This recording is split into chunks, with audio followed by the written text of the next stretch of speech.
गीता तथा भक्ति सूत्र। गीता तथा भक्ति सूत्रों का साधना की दृष्टि से एक ही सिद्धांत है, शक्ति जागृत होकर क्रियाशील हो जाना एवं उसका अवलोकन। गीता में इसे राजविद्या, राजगुहा या पराभक्ति कहा गया है। 9वें अध्याय के दूसरे श्लोक में कहा गया है, यह ज्ञान सब विद्याओं का राजा है तथा सभी गुप्त विद्याओं का भी राजा है। अति पवित्र, उत्तम, प्रत्यक्ष, अनुभवगम्य तथा धर्म में यानी आत्मा के स्वाभाविक धर्मों में स्थापित करने वाला है।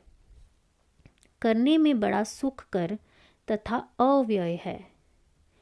8 अध्यायों तक भगवान कृष्ण जबानी जमा खर्च कर रहे थे, किंतु अब उन्होंने शक्ति का प्रयोग आरंभ करते हुए सबसे पहले अर्जुन के समक्ष उसके सिद्धांत पर प्रकाश डालना आरंभ किया।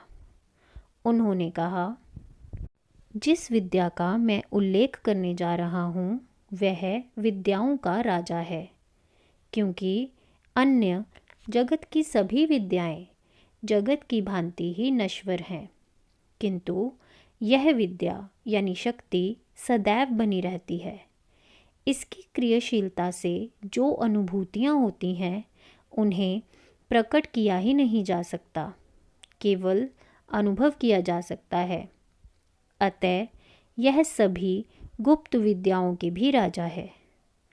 सबसे बड़ी बात यह है कि यह प्रत्यक्ष अनुभवगम्य है। यह केवल मौखिक विषय नहीं है।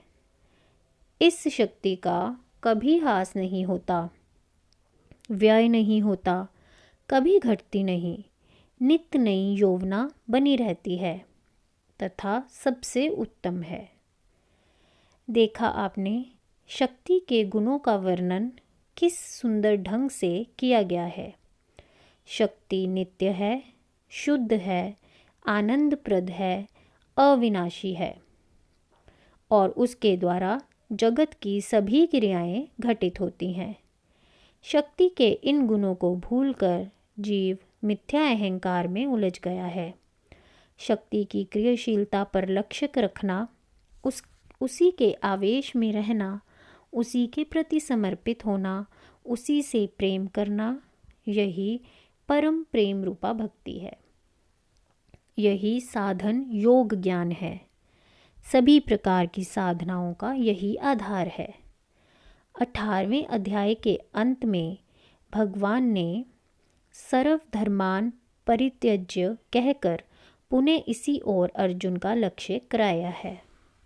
वैसे तो गीता में विविध साधनाओं का वर्णन है, किंतु सभी ही साधनाएं इसी लक्ष्य सिद्धि हेतु हैं। यही साधन क्रम गीता ग्रंथ की आत्मा है। यदि इसको ध्यान में रखकर गीता को समझने का प्रयत्न किया जाए तो गीता के श्लोकों के अर्थ स्पष्ट होते जाते हैं।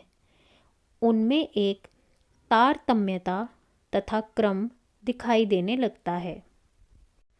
भक्ति सूत्र तथा मंत्र। तंत्र को यदि सूक्ष्म दृष्टि से समझा जाए तो किसी भी आध्यात्मिक मनुष्य का कोई ना कोई इष्ट होता है। सारा जगत उसकी एक इष्ट की शक्ति का ही विकास एवं लीला है, जो सृष्टि के रूप में प्रकट होती है। जैसे जैसे शक्ति प्रसव क्रम में जगत अभिमुखी नीचे उतरती आती है, जगत का विकास होता जाता है। प्रति प्रसव क्रम में शक्ति अपने बनाए जगत को समेटकर अपने कारण आत्म तत्व में जाकर विलीन हो जाती है। जगत का यह विलीनीकरण एकदम नहीं हो जाता। जैसे जैसे जीव में शक्ति प्रति प्रसव क्रम में ऊपर चढ़ती है, जगत विलीन होता जाता है। यह व्यष्टि स्तर पर जगत के विलीनीकरण का क्रम है। इसी आधार पर शैव, शाक्त तथा वैष्णव तंत्रों की रचना हुई है। इसी आधार पर सभी देवताओं के यंत्रों का विकास हुआ है तथा इसी आधार पर भक्ति मार्ग को भी खड़ा किया गया है। यह अलग बात है कि आज का भक्त भक्ति के इस आधार को विस्मृत किए बैठा है। आज के युग में भक्ति का द्वैतवादी सिद्धांत ही अधिक प्रचारित है। ठीक भी है, साधना तथा भक्ति द्वैत में ही संभव है। भक्त को द्वैत अद्वैत के झगड़े से क्या लेना देना। उसे तो दीन भाव से प्रभु के चरणों में समर्पित होना है, उससे प्रेम करना है। प्रभु कृपा से द्वैत अद्वैत जो कुछ भी जैसा भी है एक दिन सामने आ जाएगा। भक्त तो भक्ति में ही मस्त रहता है।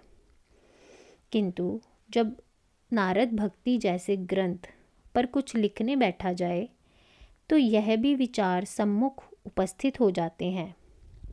मानस में तुलसीदास जी ने द्वैत तथा अद्वैत दोनों पर लिखा है। भक्त की दृष्टि से द्वैत तथा तत्व की दृष्टि से अद्वैत। भले ही कोई चित्त की संकुचितता के कारण कैसे ही अर्थ लगाए, तंत्र साधना भी द्वैत में ही होती है। अद्वैत में तो न साधना संभव है न ही उसकी आवश्यकता ही है, किंतु उसका सिद्धांत अवश्य ही अद्वैत परक है। भक्ति की साधना भी द्वैत में होती है तथा शक्ति की जागृति उसका आधार है।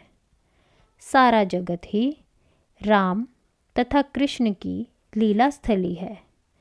वह कण कण में समाये हैं। सारा जगत उन्हीं की शक्ति से संचालित है। वह जगत बनाते हैं, पालन करते हैं तथा उसे समेट लेते हैं। जब उनके सिवा दूसरा है ही नहीं तो द्वैत कहाँ से आया। किंतु अभिमान के कारण जीव द्वैत में पड़ा है। इसीलिए द्वैत भाव से ही भक्ति करने के लिए विवश है।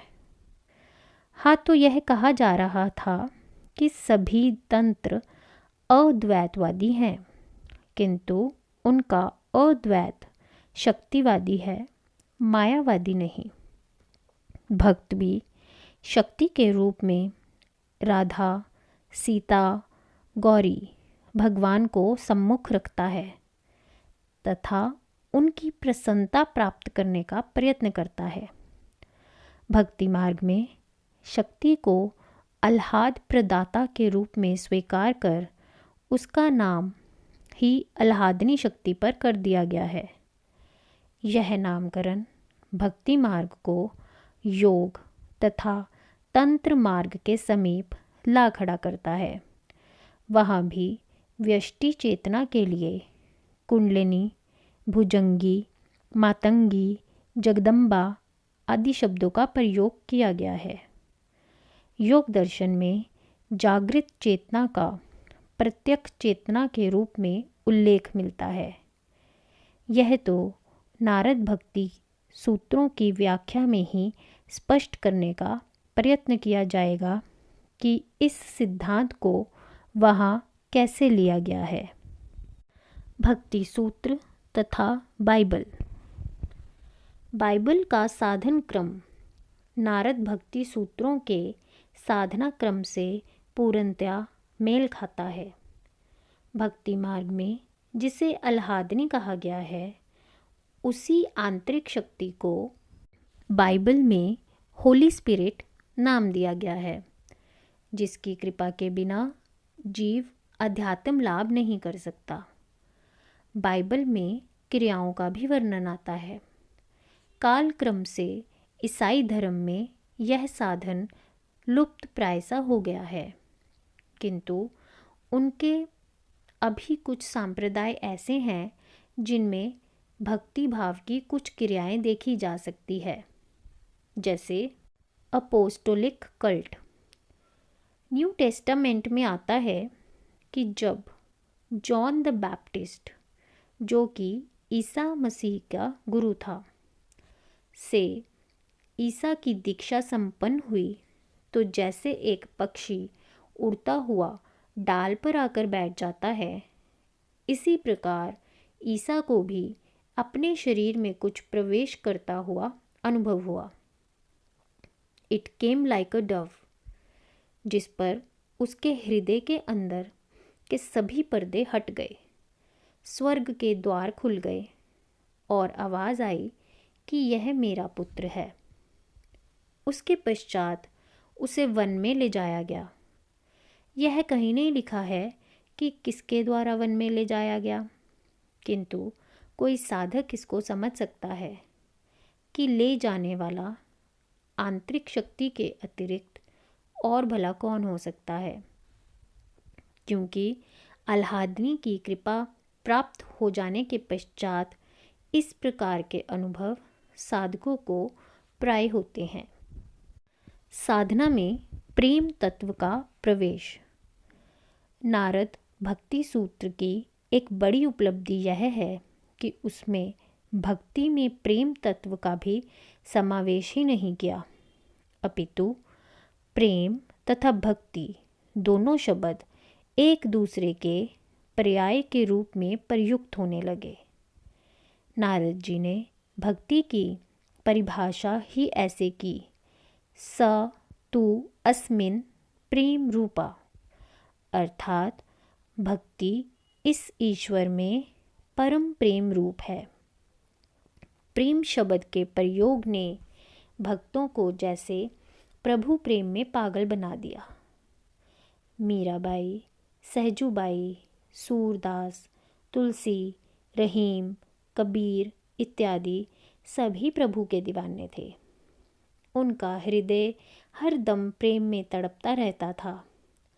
तड़प, प्रतीक्षा, वियोग, विरह इत्यादि विषयों पर भक्तों के द्वारा रचित अनेकों पद देखने को मिलते हैं। परम प्रेम रूपा भक्ति उदय होने पर अंतर में ईश्वर तो सम्मुख प्रत्यक्ष होते ही हैं, किंतु वह तो उसकी एक झलक मात्र ही होती है, जो ईश्वर के संपूर्ण दर्शन की भूख को जगा जाती है। भक्त को इतने से संतोष नहीं होता, उसका हृदय प्रभु वियोग में तड़पने लगता है। वह दिन रात उसी के ध्यान भाव में ही डूबा रहता है। कभी हंसता है तो कभी रोता है, कभी चिल्ला उठता है तो कभी पागलों जैसी अनेक क्रियाएं करता है। उसकी स्थिति बड़ी विचित्र सी हो जाती है। जगत का कोई भी सुख भोग उसे आकर्षित नहीं कर सकता। प्राय लोग उस नारद जी को ही जानते हैं जो सर्वरूपेण सिद्ध पुरुष थे, प्रभु का साक्षात जिन्हें प्राप्त था, किंतु अपनी साधनावस्था में वह साधन के उस मोड़ से अवश्य गुजरे होंगे जहाँ उनका हृदय प्रभु वियोग में क्षण क्षण तड़पता रहता होगा। तभी तो वह भक्ति की ऐसी परिभाषा कर पाए कि ईश्वर के प्रति परम प्रेम ही भक्ति है। ऐसी परिभाषा और तो किसी ने नहीं की। वास्तव में नारद जी प्रेम का ही अवतार थे। भक्ति मार्ग में नारद जी के द्वारा बहाए गए प्रेम प्रवाह में उनके पश्चात आने वाले प्राय भक्त प्रेम रस में डूबते चले गए। प्रेमी भक्तों ने प्रेम तत्व की मुक्त कंठ से प्रशंसा की। ऐसा उन भक्तों के पदों में भी देखा जा सकता है।